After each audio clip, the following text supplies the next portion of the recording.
آج کے دور میں اگر ہمیں دھاتوں میں ملاوٹ کی مقدار معلوم کرنے کے لیے کہا جائے تو اس کے لیے اسپیکٹروسکوپی، کیمیکل انالیسس اور تھرمل انالیسس جیسے جدید وسائل موجود ہیں، لیکن 11ویں صدی عیسوی میں یہ وسائل موجود نہیں تھے۔ اس وقت ایک شخص نے اسپیسیفک گریوٹی، جسے اردو میں کثافت اضافی کہا جاتا ہے، کے اصولوں کا استعمال کرتے ہوئے ایسا ترازو بنانے میں کامیابی حاصل کی جس سے نہ صرف دھاتوں میں ملاوٹ بلکہ ملاوٹ کی مقدار بھی معلوم کی جا سکتی تھی۔ اس شخص کا نام ابو حاتم مظفر اسفزاری تھا۔ آپ فزکس، میتھس اور ایسٹرونومی جیسے مضامین میں کمال مہارت رکھتے تھے۔ وائس آف اردو کی مسلم شخصیات سیریز کے اس ویڈیو میں ہم ابو حاتم مظفر اسفزاری کو یاد کر رہے ہیں، جنہیں بعض حوالوں کے مطابق بہت معمولی مقدار کو تولنے کے لیے استعمال کی جانے والی اکائی اوقیہ کا موجد تسلیم کیا جاتا ہے۔ بعد میں یہی اکائی یعنی اوقیہ اونس میں تبدیل ہو گئی۔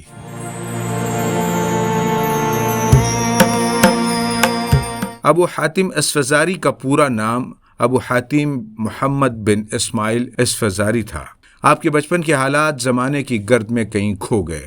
اسفزاری کی کنیت سے اندازہ لگایا جاتا ہے کہ آپ جنوبی خراساں کے قصبہ اسفرائن سے تعلق رکھتے تھے۔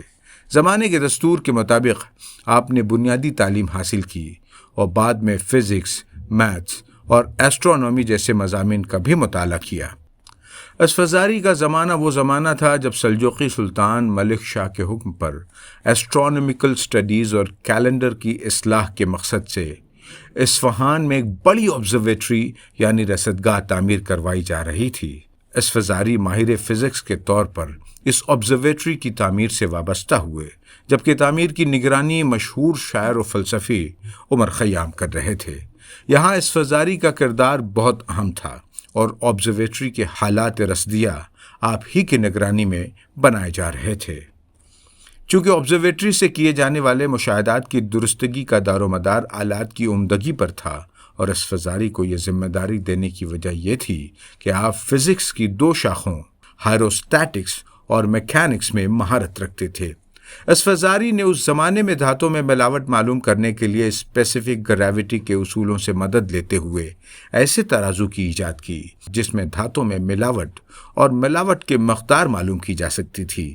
آپ نے سینکڑوں تجربات اور زندگی کے کئی برس صرف کرنے کے بعد 4 بلاکس پر مشتمل ایک ایسا ٹیبل ترتیب دیا جس کی مدد سے عام انسان بھی سونے اور چاندی کی ایک دوسرے میں ملاوٹ کی مقدار معلوم کر سکتا تھا۔ اس چارٹ میں اسفزاری نے بتایا کہ دھاتی ٹکڑے کے اصل وزن اور اس کے پانی میں کیے گئے وزن کی بنیاد پر دھاتی ٹکڑے میں موجود سونے اور چاندی کی مقدار کا پتہ لگایا جا سکتا ہے۔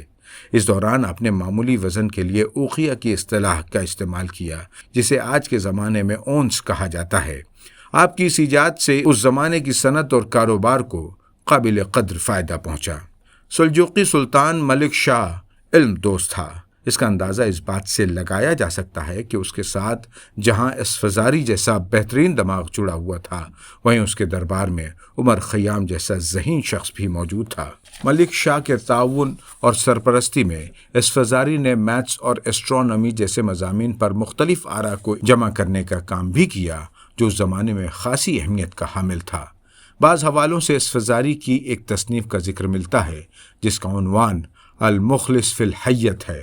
اس کتاب میں آپ نے کائنات اور اجرام فلکی پر جدید اور قدیم رائے کو منظم طور پر ایک جگہ جمع کر دیا ہے۔ آپ کی تصنیف سے ایسٹرونومی کا مضمون طلبہ کے لیے بڑی حد تک قابل فہم ہو گیا۔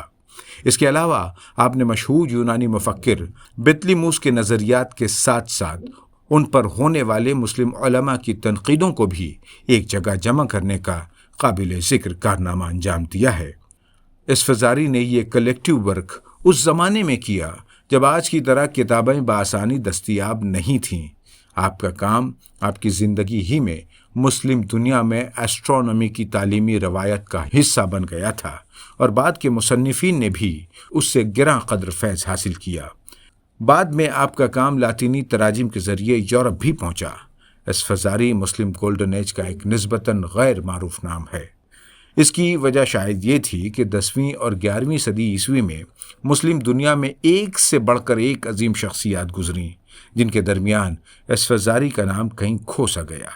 آپ اس زمانے کا اندازہ لگائیے جہاں بصرہ میں ابن الحسم آپٹکس پر وہ تحقیق کر رہے تھے جس کی بنیاد پر کیمرہ ایجاد ہوا، وہیں غزنی میں البیرونی دنیا کی پیمائش کے ساتھ کتاب الہند جیسی مارکۃ العارہ کتاب ترتیب دے رہے تھے، جہاں کرتبہ میں الزہراوی علم جراحت کو نئی بلندیاں عطا کر رہے تھے، تو وہیں بخارا میں ابن سینا اپنی شہرہ آفاق کتاب القانون ترتیب دے رہے تھے، نیشاپور میں عمر خیام اپنی کیوبک ایکویشن پیش کر رہے تھے، تو رے میں ابو بکر الرازی چیچک اور خسرے پہ تحقیق کر رہے تھے۔